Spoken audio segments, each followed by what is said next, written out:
സംബന്ധിച്ചിടത്തോളം തനിക്കുണ്ടായ നീതി നിഷേധം, അതിന് പരിഹാരം, അതിന് നീതി ലഭ്യമാക്കേണ്ടതുണ്ട്. ഇത് താരതമ്യം ചെയ്യുമ്പോൾ ഏതാണ് ഇതിൽ ഏറ്റവും അനുയോജ്യം? ഒരു സ്ത്രീക്കുണ്ടായ കടുത്ത പീഡനങ്ങൾ, ദുരവസ്ഥ എന്നിവ പരിഗണിക്കുമ്പോൾ ഇത്തരത്തിൽ സ്വയം തിരുത്തൽ നടപടികൾക്ക് അവസരം നൽകേണ്ടതുണ്ടോ എന്നായിരുന്നു ഈ കേസ് പരിഗണിക്കുമ്പോൾ തങ്ങൾക്കുണ്ടായിരുന്ന ഏറ്റവും വലിയ ഒരു ചോദ്യം എന്നാണ് ജസ്റ്റിസ് നാഗരത്ന വിധി പ്രസ്താവത്തിന് ആമുഖമായി പറഞ്ഞത്. പ്രധാനമായും 4 കാര്യങ്ങളാണ് ഈ ഹർജികൾ പരിഗണിക്കുമ്പോൾ തങ്ങൾക്ക് മുന്നിൽ ഉണ്ടായിരുന്നത്. ഇതുമായി ബന്ധപ്പെട്ട ബിൽക്കിസ് ബാനു സമർപ്പിച്ച ആർട്ടിക്കിൾ വളരെ പ്രധാനപ്പെട്ട ചില നിരീക്ഷണങ്ങളോടും ചില കാര്യങ്ങൾ കൂടി വിധിയുടെ ഭാഗമായി വരുന്നുണ്ട്. ബൽറാമിലേക്ക് വരാം. ഇരയുടെ നിലവിലുള്ള സാമൂഹ്യ സാഹചര്യം ശിക്ഷാ ഇളവ് നൽകുന്നതിൽ പ്രധാനമെന്ന് സുപ്രീം കോടതി പറയുന്നു. സാമൂഹ്യ പ്രവർത്തകർ കക്ഷി ചേർന്നത് സുപ്രീം കോടതി അംഗീകരിച്ചിരിക്കുന്നു. ശിക്ഷാ ഇളവ് നൽകുന്നതിന് മുൻപ് വിചാരണ കോടതി ജഡ്ജിയുടെ അഭിപ്രായം തേടണമായിരുന്നു എന്ന് ഈ വിധിന്യായത്തിൽ പറയുന്നു. അതൊക്കെ പ്രധാനമാണ്. കാരണം ഗോത്ര കോടതിയിലെ പ്രിസൈഡിംഗ് ജഡ്ജിയുടെ അഭിപ്രായം ആരാഞ്ഞിട്ടുണ്ട്, അവിടുത്തെ ജയിൽ ഉപദേശക സമിതി രൂപീകരിച്ച് അവരുടെ അഭിപ്രായം ആരാഞ്ഞിട്ടുണ്ട്, പോലീസിനോട് അഭിപ്രായം തേടിയിട്ടുണ്ട് തുടങ്ങിയിട്ടുള്ള കാര്യങ്ങളൊക്കെയാണ് ഗുജറാത്ത് സർക്കാർ സുപ്രീം കോടതിയിൽ പറഞ്ഞുകൊണ്ടിരുന്നത്. പക്ഷേ അതെല്ലാം നടപടിക്രമങ്ങൾ തെറ്റിക്കുന്നതായിരുന്നു. CRPC 432 പ്രകാരം ഈ വിചാരണ നടന്നത് ബോംബെയിലാണ്. അതുകൊണ്ട് അവിടുത്തെ വിചാരണ കോടതി ജഡ്ജിയുടെ അഭിപ്രായം തേടേണ്ടതായിരുന്നു. ബോംബെ കോടതിയുടെ അഭിപ്രായം തേടേണ്ടതായിരുന്നു. അവിടുത്തെ സർക്കാരിൻ്റെ അഭിപ്രായം തേടേണ്ടതായിരുന്നു. CBI അന്വേഷിച്ച കേസായതുകൊണ്ട് കേന്ദ്ര സർക്കാരിൻ്റെ അഭിപ്രായം തേടേണ്ടതായിരുന്നു. തുടങ്ങിയ കാര്യങ്ങളൊക്കെ ബിൽക്കിസ് ബാനു ഉൾപ്പെടുന്നവരുടെ അഭിഭാഷകർ വാദിച്ചതാണ്. അതിന് അനുകൂലമായ നിരീക്ഷണങ്ങളാണ് വരുന്നത്. ഈ വിധിന്യായത്തിൽ നിന്നാണ് ഇപ്പോൾ പ്രാഥമികമായി മനസ്സിലാക്കേണ്ടത്. ബൽറാം, ശിക്ഷാ ഇളവ് നൽകുന്നതിന് മുമ്പ് വിചാരണ കോടതി ജഡ്ജിയുടെ അഭിപ്രായം തേടണമായിരുന്നു എന്നൊക്കെ പറയുന്നത് വിധി ഏത് രൂപത്തിലേക്ക് പോകുന്നു എന്നതിന്റെ സൂചനയാണ്. വേണു, ഇതിൽ 2 വശങ്ങളും ഒരുപോലെ പരാമർശിച്ചുകൊണ്ടാണ് ഈ വിധി പ്രസ്താവത്തിലേക്ക് സുപ്രീം കോടതി കടക്കുന്നത്, ജസ്റ്റിസ് നാഗരത്ന കടക്കുന്നത് എന്നുള്ളതാണ്. ഇരയുടെ നിലവിലുള്ള സാമൂഹിക സാഹചര്യം ശിക്ഷാ ഇളവ് നൽകുന്നതിൽ പ്രധാനമാണ് എന്ന് കോടതി വ്യക്തമാക്കിയിരിക്കുന്നു. ഒപ്പം തന്നെ ഈ കോടതിക്ക് മുന്നിലുണ്ടായിരുന്ന രണ്ടാമത്തെ വിഷയമായി ചൂണ്ടിക്കാണിച്ചത് വിവിധ സാമൂഹിക പ്രവർത്തകർ, രാഷ്ട്രീയ നേതാക്കൾ അടക്കമുള്ളവർ ബിൽക്കിസ് ബാനു കേസിൽ കക്ഷി ചേർന്നിരുന്നു. അത് നിലനിൽക്കും, അവർക്ക് അത്തരത്തിൽ കക്ഷി ചേരുന്നതിന് അവകാശമുണ്ട് എന്നാണ് കോടതി വ്യക്തമാക്കിയിരിക്കുന്നത്. ഒപ്പം തന്നെയാണ് ഏറ്റവും ഒരു പ്രബലമായ ഒരു നിരീക്ഷണം നടത്തിയിരിക്കുന്നത്. ശിക്ഷാ ഇളവ് നൽകുന്നതിന് മുമ്പായി വിചാരണ കോടതി ജഡ്ജിയുടെ അഭിപ്രായം തേടണം എന്നുള്ളതായിരുന്നു. നേരത്തെ ഈ ഹർജി പരിഗണിക്കുന്ന ഘട്ടത്തിൽ അല്ലെങ്കിൽ അവർക്ക് ശിക്ഷാ ഇളവ് നൽകുന്ന കാര്യത്തിൽ എന്നാൽ ഒരു സമിതിയുടെ ശുപാർശ അനുസരിച്ച് എടുത്ത തീരുമാനം എന്ന നിലയിലാണ് ഇവർക്ക് ശിക്ഷാ ഇളവ് 11 പ്രതികൾക്കും ശിക്ഷാ ഇളവ് നൽകിയത്. എന്നാൽ അതിനു മുമ്പായി വിചാരണ കോടതി ജഡ്ജിയുടെ അഭിപ്രായം കൂടി തേടേണ്ടതായിരുന്നു എന്ന സുപ്രധാന നിരീക്ഷണമാണ് സുപ്രീം കോടതി ജസ്റ്റിസ് നാഗരത്ന ഈ വിധി പ്രസ്താവത്തിൽ നടത്തിയിരിക്കുന്നത്. ഈ പ്രധാനമായും കോടതിക്ക് മുന്നിലുണ്ടായിരുന്നത് ഇവരെ ശിക്ഷാ ഇളവ് നൽകാനുള്ള തീരുമാനം അത് നിയമപരമായിരുന്നു എന്നതടക്കമുള്ള 4 കാര്യങ്ങൾ പരിശോധിക്കുമെന്നുള്ളതാണ്. ഒപ്പം തന്നെ ഗുജറാത്ത് സർക്കാരിന് ഇത്തരത്തിൽ ശിക്ഷാ ഇളവ് നൽകാനുള്ള അവകാശമുണ്ടോ? ഒരു പ്രധാനപ്പെട്ട കാര്യം കൂടി വരുന്നു ബൽറാം, ഉചിത സർക്കാർ എന്ന വിവർത്തനത്തിന്റെ പരിധിയിൽ വരിക ശിക്ഷ വിധിച്ച കോടതി നിലനിൽക്കുന്ന സംസ്ഥാനത്തെ സർക്കാർ എന്ന് പറയുമ്പോൾ ഗുജറാത്ത് സർക്കാർ ഇതിൽ യാതൊരു അധികാരവുമില്ല. ബിൽക്കിസ് ബാനു കേസിലെ വിധി വന്നത് ബോംബെയിലെ വിചാരണ കോടതിയിൽ നിന്നാണ്. ആ ശിക്ഷാവിധി അംഗീകരിച്ചത് ബോംബെ ഹൈക്കോടതിയാണ്. അതുകൊണ്ട് തന്നെ ഇപ്പോൾ ഈ വരുന്ന വിധിന്യായത്തിന്റെ സത്ത ഉൾക്കൊണ്ടാൽ ഗുജറാത്ത് സർക്കാർ ഇതിൽ നിയമപരമായ യാതൊരു അധികാരവുമില്ല എന്നല്ലേ? കോടതിയുടെ ഈ പരാമർശത്തിൽ നിന്നും വ്യക്തമാകുന്നത് അത് തന്നെയാണ് വേണു. ഉചിതമായ സർക്കാർ എന്നുള്ളത് എങ്ങനെ വ്യാഖ്യാനിക്കാം എന്ന് സംബന്ധിച്ചുള്ള ഒരു പരിശോധന സുപ്രീം കോടതിയുടെ ഭാഗത്തു നിന്നും ഉണ്ടായിരിക്കുന്നു. ബിൽക്കിസ് ബാനു കേസിൽ ഈ തനിക്ക് ഗുജറാത്തിന് പുറത്തേക്ക് കേസ് മാറ്റണം എന്ന വാദം അംഗീകരിച്ചുകൊണ്ട് മഹാരാഷ്ട്രയിലാണ് ഈ കേസിന്റെ വിചാരണ നടന്നത്. അതുകൊണ്ട് തന്നെ ശിക്ഷാ വിധി വന്നത് മഹാരാഷ്ട്രയിൽ നിന്നാണ്. അതുകൊണ്ട് തന്നെ ഈ പുനഃപരിശോധിക്കേണ്ട സർക്കാർ ആര് എന്നുള്ളത് ഗുജറാത്താണോ മഹാരാഷ്ട്രയാണോ എന്ന ഒരു ചോദ്യം, അത്തരത്തിൽ സങ്കീർണമായ ഒരു വശങ്ങളിലേക്ക് ഈ ഹർജികൾ പരിശോധിക്കുന്ന ഘട്ടത്തിൽ കോടതി കടന്നിരിക്കുന്നു എന്നുള്ളതാണ്. എന്നാൽ ഈ കേസിൽ ശിക്ഷാ ഇളവ് നൽകുന്ന ഘട്ടത്തിൽ ഇവർ വളരെ കൃത്യമായ വിധി പ്രഖ്യാപനമാണ് വന്നുകൊണ്ടിരിക്കുന്നത്. ബൽറാം, എവിടെയാണോ ഈ അക്രമം നടന്നത്, എവിടെയാണോ ഈ കൊലപാതകവും അതുപോലെ തന്നെ ഗർഭിണിയായ ബൽക്കിസ് ബാനുവിനെ ക്രൂരമായി കൂട്ടബലാത്സംഗത്തിനിരയാക്കിയതും ആ ക്രൈം നടന്ന സ്ഥലമോ അതിൻ്റെ കുറ്റവാളികളുള്ള സ്ഥലമോ അവരെ ജയിലിൽ പാർപ്പിച്ച സ്ഥലമോ ഒന്നുമല്ല. സംഭവം ശിക്ഷാവിധി റദ്ദാക്കിയിരിക്കുകയാണ്. ഇപ്പോൾ ഏറ്റവും പ്രധാനപ്പെട്ട ശിക്ഷാ ഇളവ് റദ്ദാക്കിയിരിക്കുകയാണ്.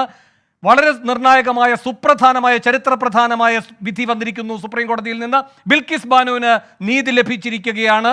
ഗുജറാത്ത് സർക്കാർ 11 പ്രതികൾക്കും ശിക്ഷാ ഇളവ് നൽകിയ ഗുജറാത്ത് സർക്കാരിൻ്റെ ഉത്തരവ് സുപ്രീം കോടതി റദ്ദാക്കിയിരിക്കുകയാണ്. പ്രതികൾക്ക് സ്വാതന്ത്ര്യദിനത്തിന് സമ്മാനമായി നൽകിയ ബിൽക്കിസ് ബാനുവിന് അങ്ങേയറ്റം നീതി നിഷേധമായി നിർവഹിക്കപ്പെട്ട ഭരണകൂടത്തിൻ്റെ ഈ ആനുകൂല്യ ഇടപാട് അത് സുപ്രീം കോടതി റദ്ദാക്കിയിരിക്കുകയാണ്. 2022 ഓഗസ്റ്റ് 15 പൂർണ്ണമായും 11 പ്രതികളുടെയും ശിക്ഷ ഇളവ് നൽകിക്കൊണ്ട് ഗുജറാത്തിലെ BJP സർക്കാർ പ്രതികൾക്കൊപ്പം നിന്നത്. ആദ്യഘട്ടം മുതൽ തന്നെ അവർ പ്രതികൾക്കൊപ്പമായിരുന്നു. ഏറ്റവും ഒടുവിൽ 2022 ഓഗസ്റ്റ് 15 ശിക്ഷാ ഇളവ് നൽകി 11 പ്രതികളെ മോചിപ്പിക്കുകയായിരുന്നു. അതിനെതിരെയാണ് ബിൽക്കിസ് ബാനു അടക്കം സുപ്രീം കോടതിയെ സമീപിച്ചത്. ആ കേസിലാണ് ചരിത്രപ്രധാനമായ വിധി വന്നിരിക്കുന്നത്. ആ ശിക്ഷാ ഇളവ് റദ്ദാക്കിയിരിക്കുന്നു. ആർ രാധാകൃഷ്ണൻ കൂടുതൽ വിവരങ്ങളുമായി വരുന്നു. രാധാകൃഷ്ണൻ, എന്തൊക്കെയാണ് വിശദാംശങ്ങൾ? ചരിത്രപ്രധാനം എന്ന് പറയാവുന്ന ഒരു വിധിയാണ് ഇപ്പോൾ ജസ്റ്റിസ് BV നാഗരത്ന അധ്യക്ഷയായിട്ടുള്ള ബെഞ്ചിൽ നിന്ന് വന്നിരിക്കുന്നത്. ഏറ്റവും പ്രധാനപ്പെട്ട കാരണമായിട്ട് ചൂണ്ടിക്കാട്ടുന്നത് ഉചിത സർക്കാർ ഏതായിരിക്കണം എന്ന ചോദ്യമാണ് ഈ കേസിലെ വിധി റദ്ദാക്കാനായിട്ട് കോടതി അനുവർത്തിച്ചിരിക്കുന്നത്. ഇതിൽ ഉചിത സർക്കാർ എന്നുള്ളത് ഈ സംഭവം നടന്ന സംസ്ഥാനമാണ് എന്ന താല്പര്യം മുൻനിർത്തിയാണ് ഗുജറാത്ത് സർക്കാരിന്റെ ഭാഗത്ത് നിന്ന് ഈ കേസിൽ ഇളവ് നൽകിക്കൊണ്ട് ഉത്തരവ് പുറപ്പെടുവിച്ചത്. പക്ഷേ വിവിധ കേസുകളിൽ അത് വ്യക്തമായി പറഞ്ഞിട്ടുണ്ട്. ഉചിത സർക്കാർ എന്നതിന്റെ അർത്ഥം ഈ കേസുമായി ബന്ധപ്പെട്ടിട്ടുള്ള വിചാരണ നടപടികൾ നടന്ന സംസ്ഥാനമാണ് ഉചിത സർക്കാർ ആവുക എന്നുള്ളത്. അതുകൊണ്ട് തന്നെ ഈ ഉചിത സർക്കാർ എന്ന നിഗമനത്തിന്റെ വ്യാപ്തി അത് മഹാരാഷ്ട്രയിലാണ് ഈ കേസുമായി ബന്ധപ്പെട്ടിട്ടുള്ള നടപടികൾ നടന്നത്. അതുകൊണ്ട് ഈ കേസിലെ വിചാരണ അടക്കമുള്ള കാര്യങ്ങൾ മഹാരാഷ്ട്രയുടെ പരിധിയിൽ വരുന്നതാണ് ഈ വിഷയത്തിൽ. അതുകൊണ്ട് തന്നെ ഗുജറാത്ത് സർക്കാർ പുറപ്പെടുവിച്ച ഉത്തരവ് അത് ഈ ശിക്ഷാ ഇളവ് നൽകിക്കൊണ്ടുള്ള ഉത്തരവ് അത് നിലനിൽക്കില്ല എന്നാണ് ഇപ്പോൾ കോടതിയുടെ ഭാഗത്ത് നിന്ന് നിലപാടായി സ്വീകരിച്ചിരിക്കുന്നത്. ഈ വിധി പ്രസ്താവം പൂർണ്ണമായിട്ടും കഴിഞ്ഞിട്ടില്ല.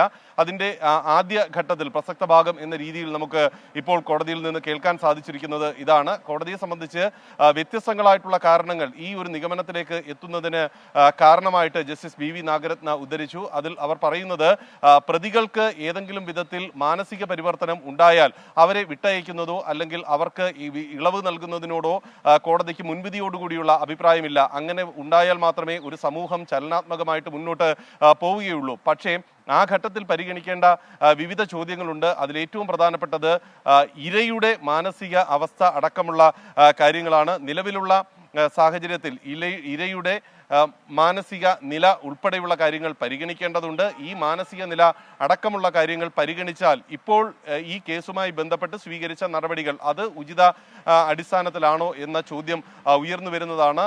വിവിധ വിഷയങ്ങൾ ചൂണ്ടിക്കാട്ടിയെന്നു. ഈ രാധാകൃഷ്ണൻ തുടരുക. ഈ വിധി ന്യായത്തിന്റെ വിശദാംശങ്ങളിലേക്ക് വരേണ്ടതുണ്ട്. തുടരുക.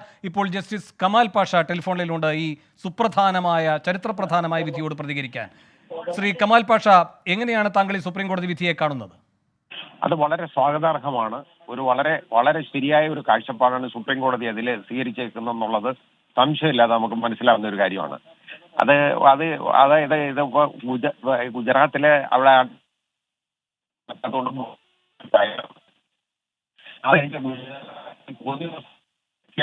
കൊടുക്കുകയാണ്.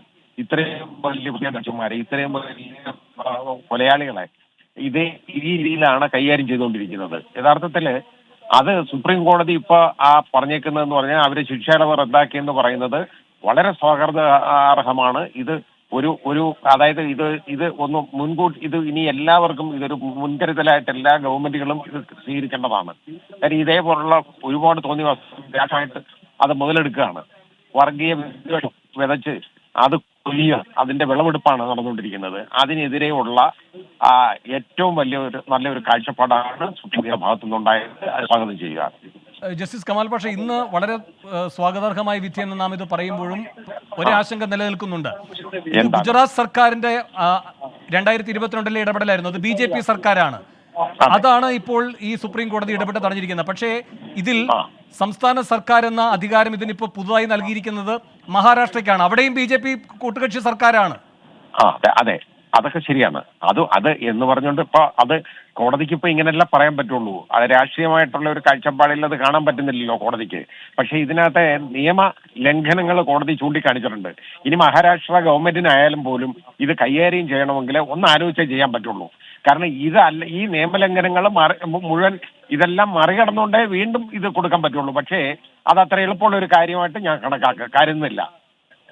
ശരി, അങ്ങനെ തന്നെ ആകട്ടെ. ജസ്റ്റിസ് കമാൽ പാഷ, ഒരു സംസ്ഥാന സർക്കാർ അതിലെ ഇപ്പൊ ഈ ബിൽക്കിസ് ബാനു സധൈര്യം പോയി, ശരിക്കും ബിൽക്കിസ് ബാനു ക്രൂരമായ ആക്രമണത്തിന് വിധേയമാകുന്നു. അതെ, അവരപ്പോൾ 5 മാസം ഗർഭിണിയാണ്. 3 വയസ്സുള്ള മകളെ ഈ അക്രമിക്കൂട്ടം വന്ന് എടുത്തുകൊണ്ടുപോയി ഒരു പാറക്കല്ലിൽ തലയിടിപ്പിച്ച് ചിതറിച്ചു കൊല്ലുകയാണ്.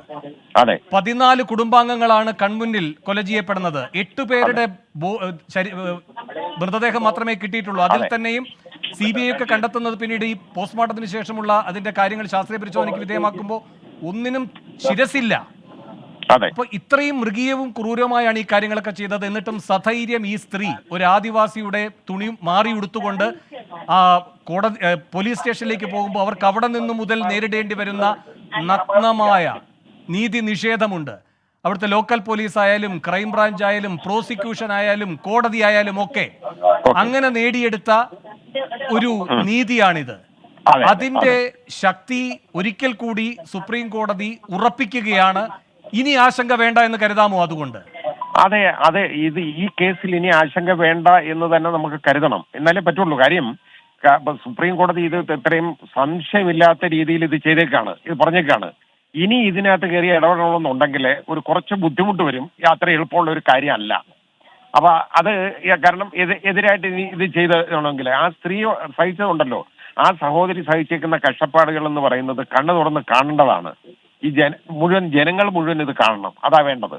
ഏതായാലും സുപ്രീം കോടതിയുടെ ആ വിധി നമുക്ക് ഒരു നല്ല വിധത്തിൽ നമുക്ക് എടുക്കാം, സ്വീകരിക്കാം. നല്ല ഒരു വലിയൊരു കാഴ്ചപ്പാടായിട്ട് നമുക്ക് മാറട്ടെ എന്ന് നമുക്ക് ആശിക്കാം.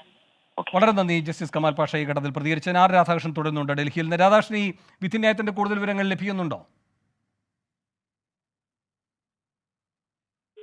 പറഞ്ഞിരിക്കുന്നത് ഈ ഉത്തരവിന് ആധാരമായിട്ടുള്ള കാര്യങ്ങളെ സംബന്ധിച്ച് കോടതിയെ തെറ്റിദ്ധരിപ്പിക്കുന്ന വിധത്തിലുള്ള നിലപാട് സുപ്രീം കോടതി സ്വീകരിച്ചു എന്നുള്ളതാണ്. ഇതിൽ കോടതിയുടെ ഭാഗത്ത് വളരെ കൃത്യമായിട്ടുള്ള നിരീക്ഷണമായിട്ട് വരുന്നു. ഈ കേസുമായി ബന്ധപ്പെട്ടിട്ട് ഉള്ള സംഭവം നടന്നത് ഗുജറാത്തിലാണ്. ആ വാദം കോടതി അംഗീകരിക്കുന്നു. പക്ഷേ ഈ കേസിൽ നടപടികൾ ഉണ്ടായത് മഹാരാഷ്ട്രയിലാണ്. മഹാരാഷ്ട്ര കോടതിയാണ് ഈ കേസിന്റെ ഗുജറാത്തിൽ ഈ വിചാരണ നടത്തിയാൽ നീതി ലഭിക്കില്ല എന്നതടക്കമുള്ള കാര്യങ്ങൾ പരിഗണിച്ചുകൊണ്ട് അവിടേക്ക് മാറ്റുന്നത്. അങ്ങനെയുള്ള സാഹചര്യത്തിൽ ഏത് അധികാരത്തിന്റെ അടിസ്ഥാനത്തിലാണ് ഗുജറാത്ത് സർക്കാർ ഇത്തരത്തിലുള്ള ഒരു തീരുമാനത്തിലേക്ക് എത്തിയത്?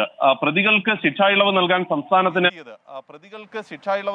സംസ്ഥാനത്തിന് അർഹതയുണ്ട്. പക്ഷേ അത് ഏത് സംസ്ഥാനമാണ്, ഉചിത സംസ്ഥാനം ഏതാണ് എന്ന ചോദ്യം ഈ കേസുമായി ബന്ധപ്പെട്ട് നിലനിൽക്കുന്നുണ്ട്.